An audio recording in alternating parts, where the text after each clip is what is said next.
For the thousands in attendance and the millions watching around the world, we are live and amplified. So let's get ready to podcast. Fire it up.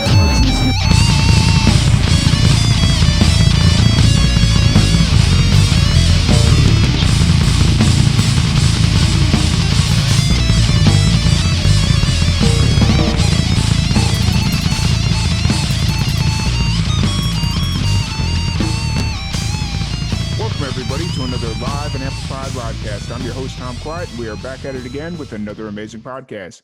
Today, we have a very special guest. We have Alex Butler. How's it going today, man? Man, it's going good. It's going good. That's good. Now, you're up in Memphis, right? Yeah, I live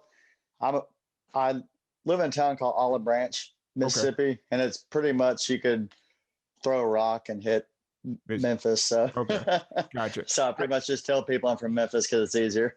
I know how that goes because I grew up in Chicago, but I grew up in like the south suburbs, but nobody ever knew where I lived. So it was like I grew up in Chicago. And then you find the people that are from the city and it's like, oh, where'd you grow up? And you tell them, they're like, oh, you're not really from Chicago then, are you? And it's like, yeah. All right, you called my bluff. I'm sorry. So I completely get it. First off, I want to thank you for jumping on the podcast. I'm really excited to sit down and chat with you a little bit and get to learn more about you, learn more about your new album that you got coming out. But first, for the people that are just getting to know you and are learning about you for the first time, what's kind of your origin story? What got you into music?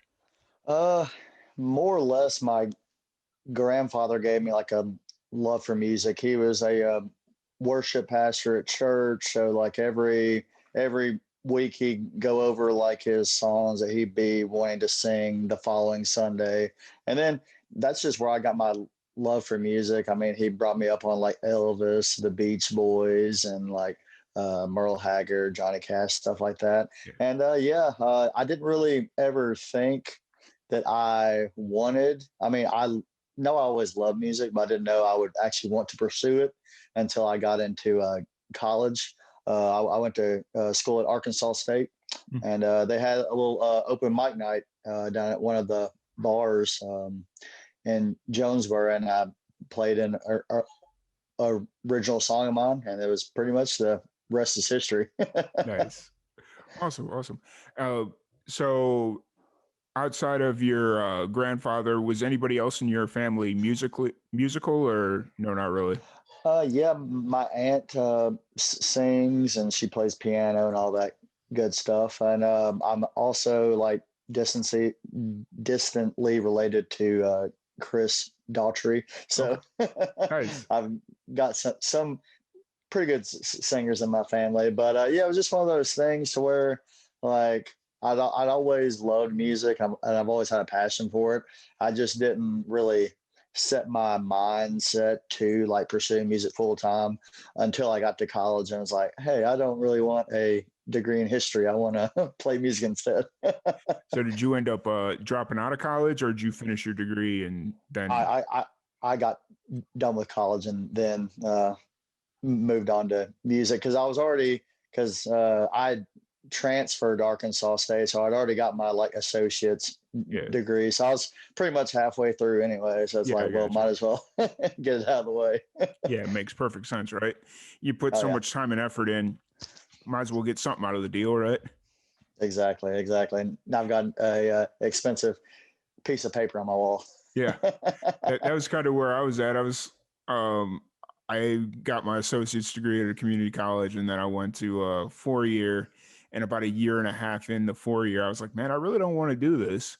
But I was like 2 semesters shy of getting my bachelor's. So I was just kind of like, all right, let's finish this because I'm going to kick myself if I don't, Exactly. For whatever reason, things don't work out. At least I got this degree to go get some kind of a normal job, right? Oh, yeah, exactly. And it was one of those things with my parents too. They're like, well, we don't care what you do. Like after you get a degree, you can do whatever you want to. Just get that degree first. I was like, okay, Yeah. I can do that. Well, that's something similar to what my parents did. Was my dad kind of leveraged, he loaned me the money to buy my first car, uh, and I owed him like $2,000 left on this car.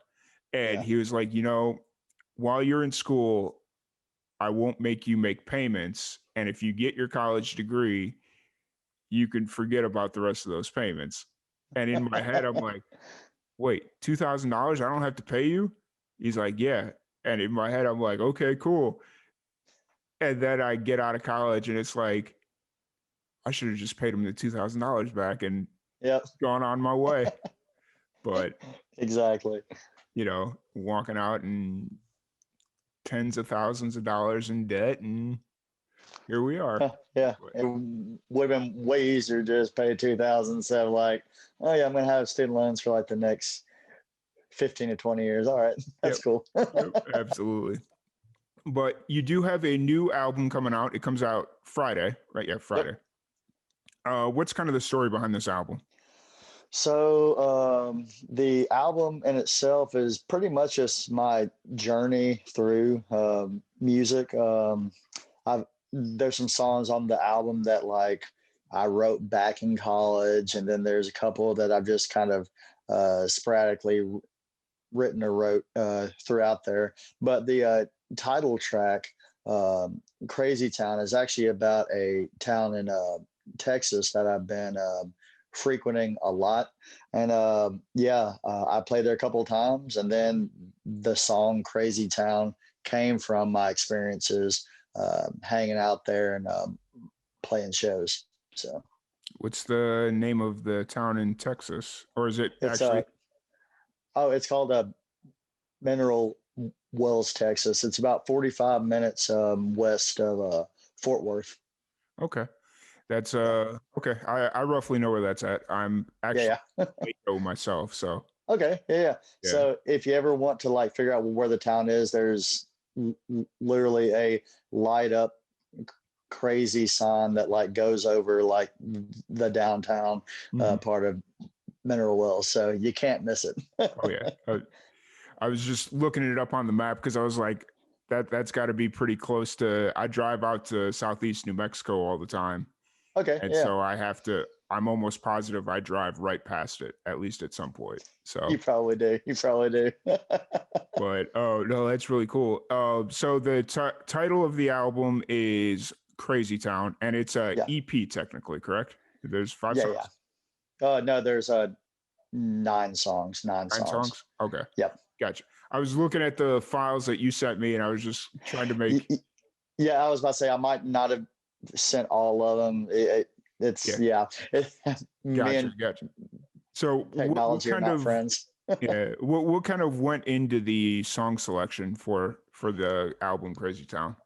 Uh, I mean, I kind of just wanted to get all aspects of my writing styles and just like trying to hit like every avenue of what you would hear on a today's album. Like you have like your ballads and you have your party songs and you have just like the windows rolled down, just driving the highway jams too, to where you just crank it up and just uh, go down the highway. And I feel like each song on that is a different avenue of just kind of what I wanted to put on the album. I've got a very wide music selection. I pretty much like anything that has come out. So I kind of wanted to try to incorporate the different writing and song styles that I've done over the years. So Gotcha.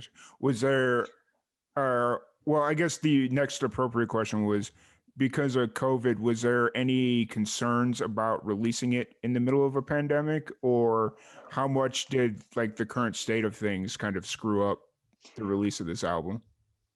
it did screw up a little bit because I was wanting to put more songs on this album.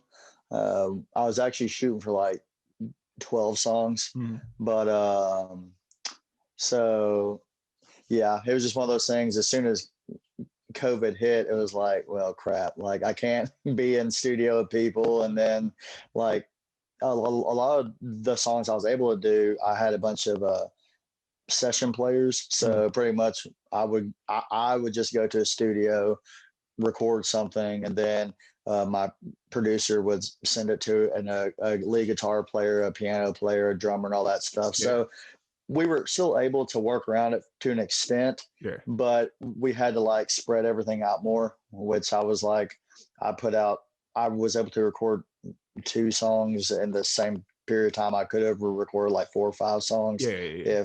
if everything was actually normal.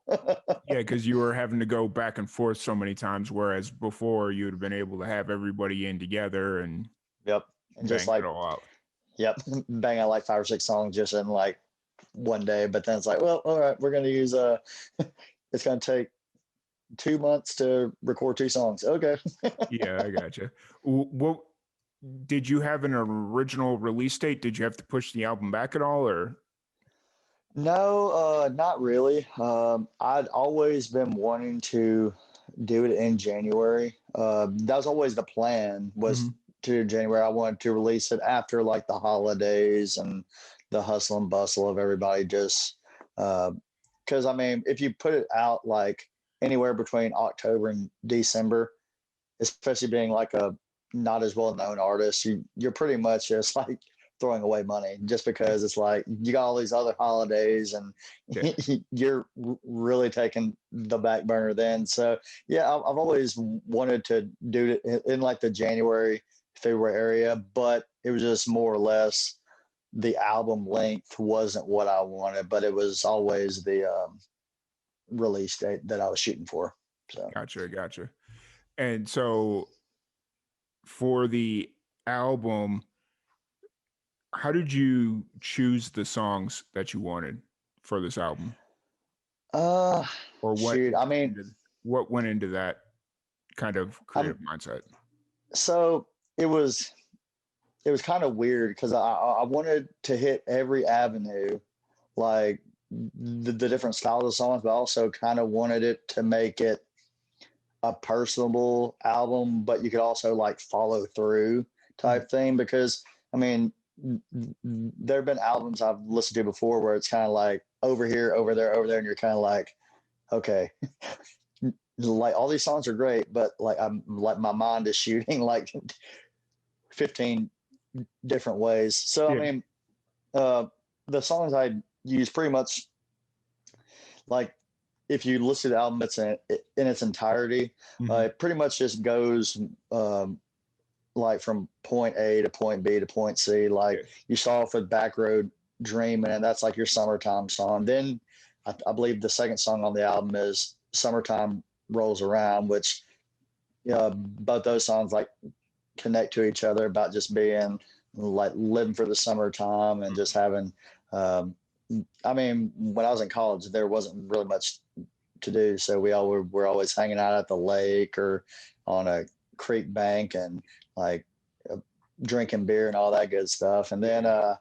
I mean, you got Fireball Shot, which is more of your party anthem type thing, just getting ready for the weekend, and hey, you're geared up, ready to go. Yeah. Um, Guitar Love Song, and there's also I think one of the songs I didn't put on there was First Last Dance. So Guitar Love Song is the very first love song I ever wrote. It took me like 3 4 years to write it, just because I mean that's not my forte. So I mean I'm more of just like a uh, backwoods Saturday night type thing. Like I could write a song about that any day of the week. Yeah. But so Guitar Love and a Love Song is pretty much part one to a song called First Last Dance, which is pretty much part two of Guitar Love Song. So what I did, like creatively, I thought it was pretty cool.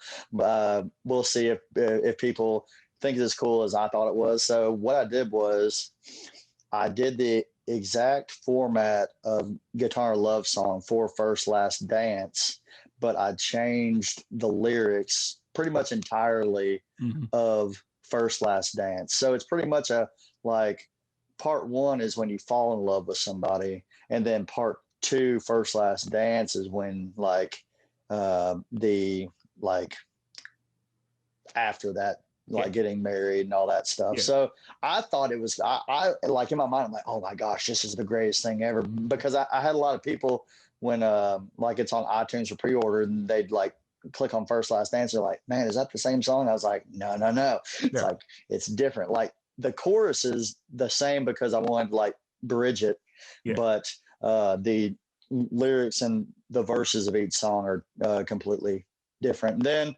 I've got Crazy Town, which is probably one of my favorite songs on the album. And then I have a song called You Are. Is pretty much just like a song for my dad.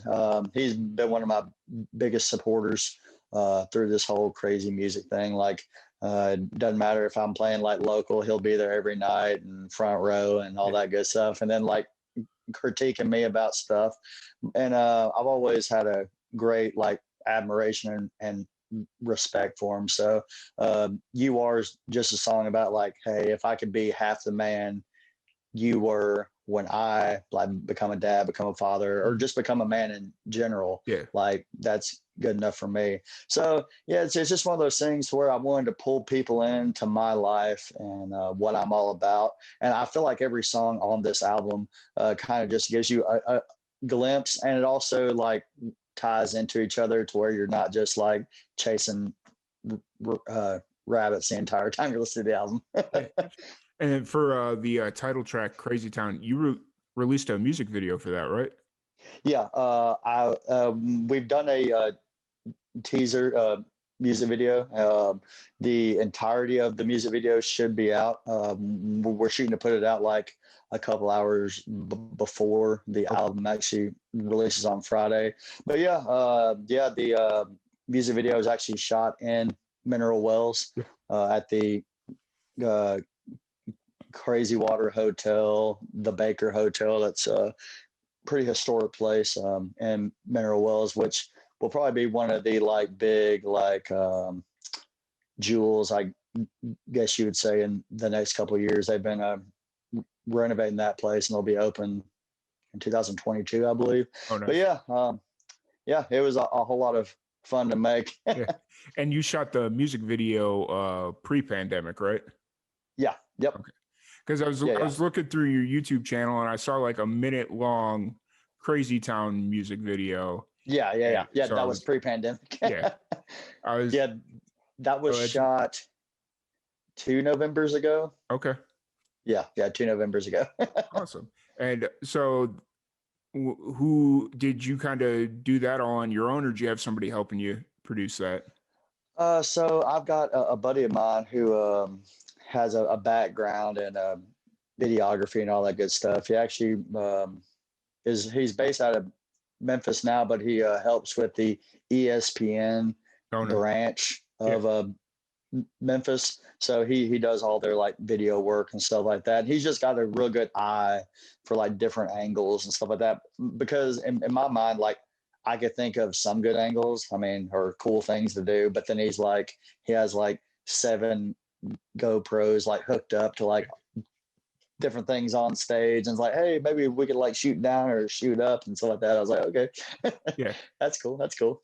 Yeah, absolutely. No, it's always good to have one of those guys in your pocket or in your back pocket that can make your videos always look good or have that creative flair to Oh yeah, get some shots exactly. that, yeah, that's awesome.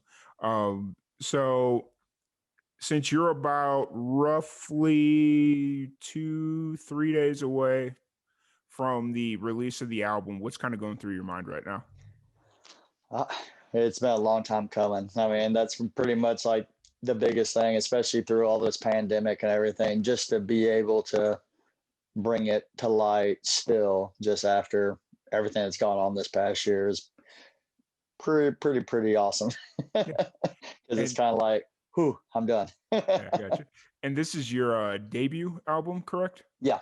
Oh, I put out an EP 2 years ago, but yeah, this is my debut album. So okay. Gotcha. That's cool. And It's been a long time coming, like you'd mentioned, uh, over a year, I guess, at this point, since you Yep. oh, shot the music video over Yep. a year ago. Um, do were you originally planning on doing like a big show to help promote it, or like what's kind of the plan now to?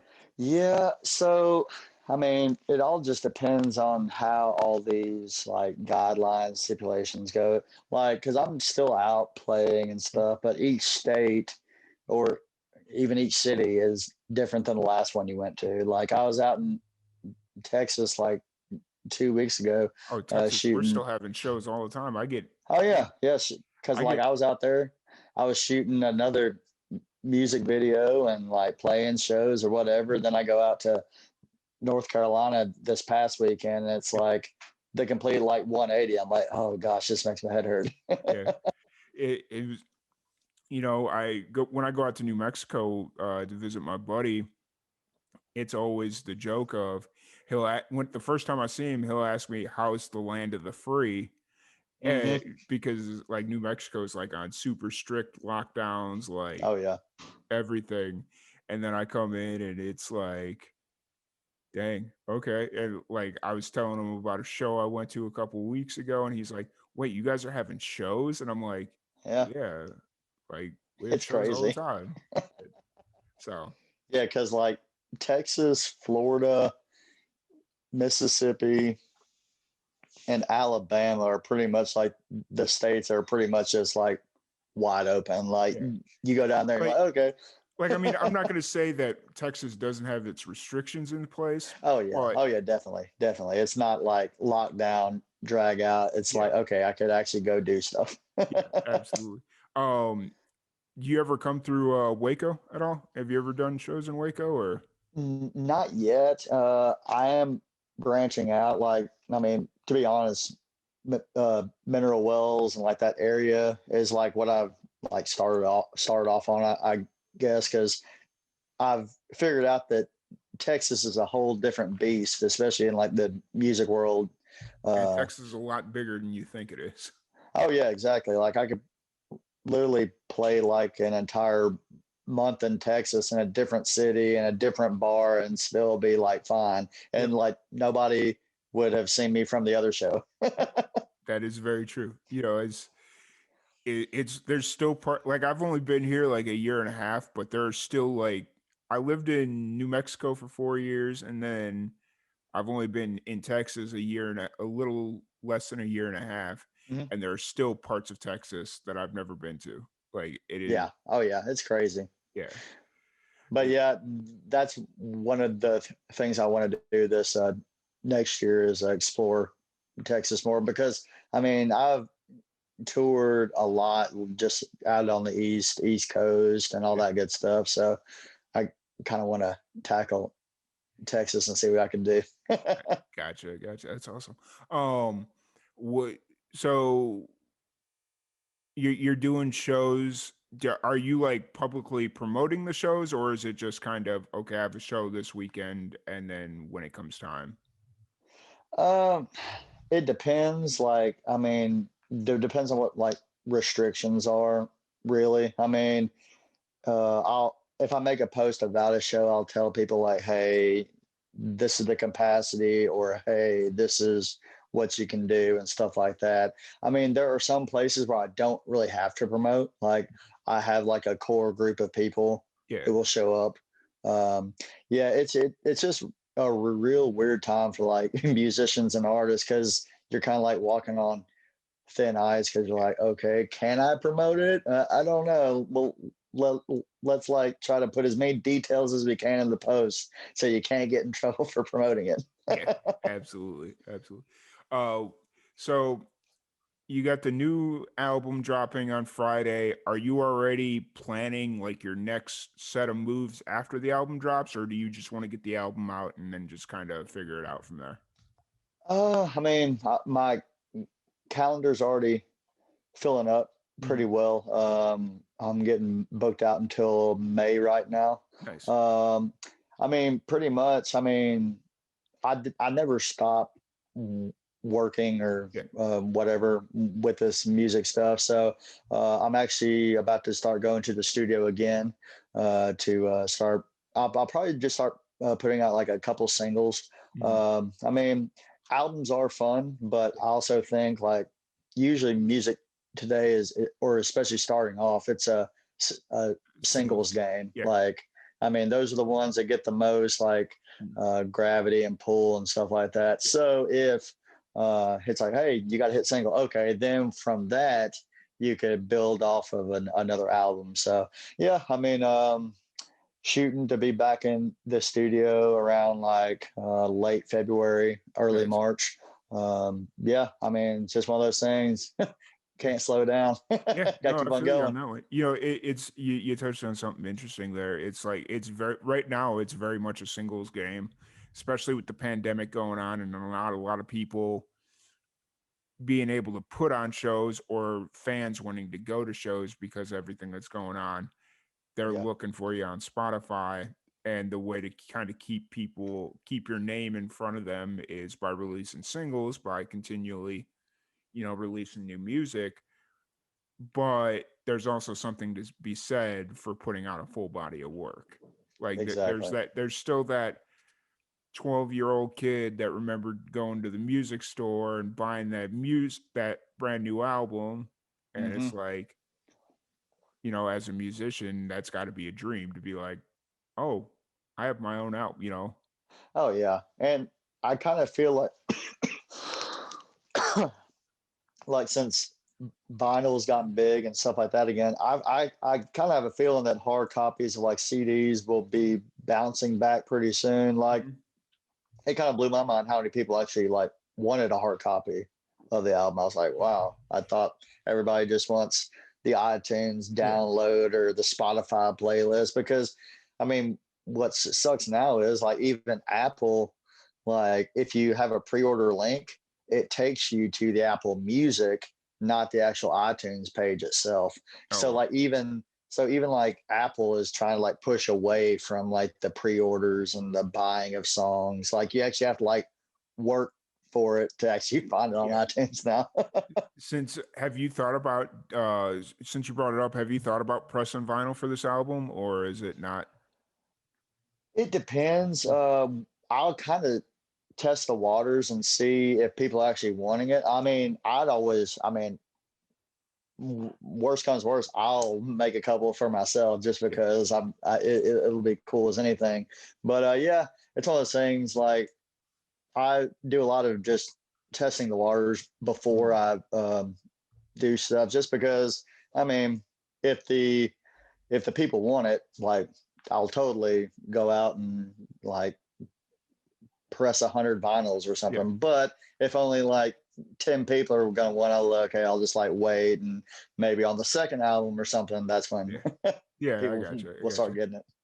Uh, Oh, so outside of music, what's your thing? What's kind of your hobbies to decompress and get away from everything? I mean, I like to fish. I just like to drive. Like people think it's weird, but Mhm. like, I mean, from here to Mineral Wells is like 8 hours. And then when I play in North Carolina, it's like 11 hours. Yeah. Then when I play in Florida, it's 14 hours, like one way. So I enjoy it. That's where I get like a lot of my songwriting ideas. That's just where like, I just kind of like decompress, like just open highway, like some Slim Jims and a Yeah. monster, Oh and yeah. just I like blare into like 80s hair metal. And you're yeah. like, all right, this is the good life. Yep. I dig it. I dig it. Where do you usually go in Florida? Where are you usually staying in the Panhandle, or are you going like further I actually go on the east East coast? Coast side of Okay, so you Florida. go Yeah, we Jacksonville. play in like Delray Beach a Okay. lot. We play in West Palm. We play in Orlando and stuff like Okay. that. Oh So wow. Okay. So you're playing. My parents live down. They live like an hour north of West Palm Beach.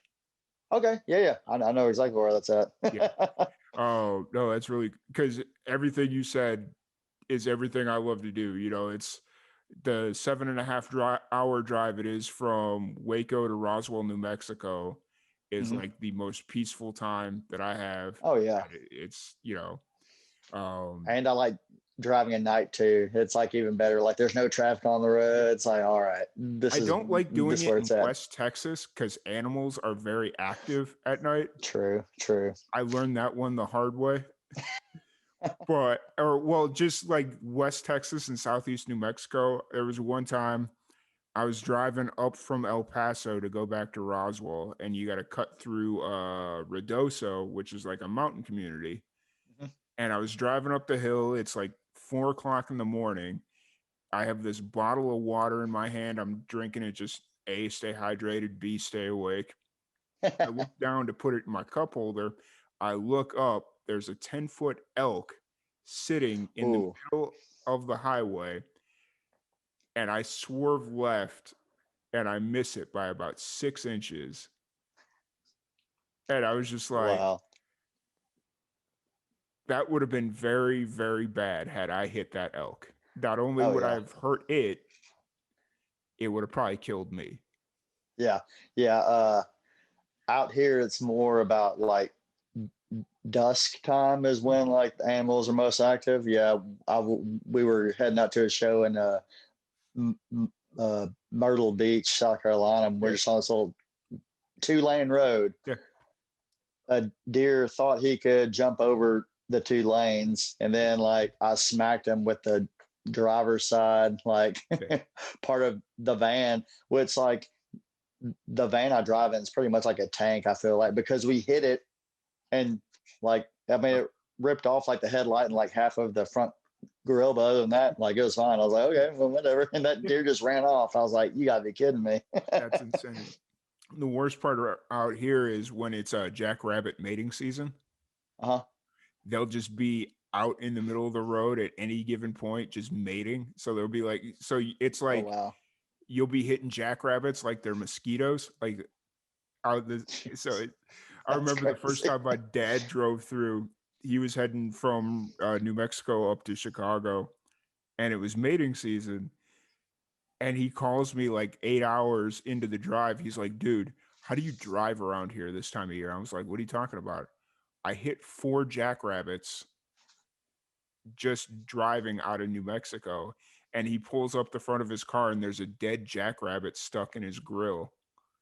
I was like, Dad, I don't know what to tell you, man. You got to be more careful, I guess. So, That's crazy. yeah. No, it's, Lord. but driving is peaceful unless you go to Montana without proper GPS coordinates.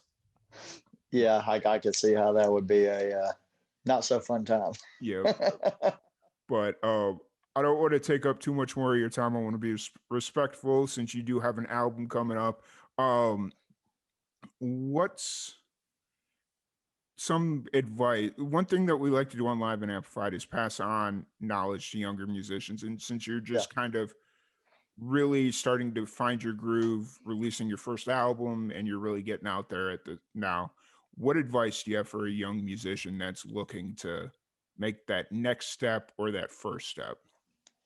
I would just tell them to be true to who they are. I mean, there's a lot of people who try to like shape their entirety off of other artists, which I mean, there's a time and place for that. But the more unique you are, the more personable you are. I mean, it just really translate better if you are more yourself. It translate to other people better because you know you. Mhm. So it's not like you're trying to be somebody else and trying to translate that too. And then you don't really even know what that is. They're like, oh crap. Yeah, something like that. I mean, and I'd also say, I mean, uh, take constructive criticism. I Mhm. mean, it really is a great tool. Like, don't take anything to heart. I mean, you're talking about a guy who uh, grew up stuttering and like I've had like a lot of inner ear problems. So like I really came and I don't know what I sound like, if that makes sense. Mhm. Like my inner ears are all just like messed up. So I've got to like practice pitches and stuff like that because I really have no idea. I'm just kind of like winging it every time I go out there. I'm like, okay, I'm pretty sure I'm hitting that note right. Yeah, I got you. But I mean, yeah, it's just one of those things, just like stay true to who you are. I mean, and write stuff that like write stuff that you know the most about too, because a lot of people can pick and dissect songs when they know that you don't, you're not very like um, deep into that subject. I mean, shoot, read books like, and what I've also started doing is like having like two new words a day that I learn. I'll just like do a little like engine search or whatever, just two random words, like figure out their meaning, their definition, because I mean that helps you like a lot on songwriting skills, because there's so many words that majority of songs use these days, and then when you can put in a word that is almost like that word but different, you're like, oh, okay, that's pretty cool. Nice. Awesome. Awesome. Um, and then if anybody wants to find you online or see what you're up to, where can they do that? Where's the best place to get a hold of you? Best place to get a hold of me is on Instagram at Alex Butler Music, Facebook Alex Butler Official, and then or email. I mean, I read my emails all the time. It's Alex Butler Official at gmail.com. Awesome. Awesome. Well, once again, thank you so much for coming on the podcast. I really Hey man, it was a appreciate it. pleasure. It's been a blast. I look forward to listening to the full album since I guess I got about half of it. Um, so I'm excited to listen to the rest of it and see where things going. And anytime you got something new coming out, feel free to reach out. Love to have you back on. Oh yeah, we'll do, man. We'll do. Hey, I appreciate it. This was a lot of fun. Yeah, thank you. Thank you everybody for tuning in, and we will catch you guys later. All right, we're good. All right, brother.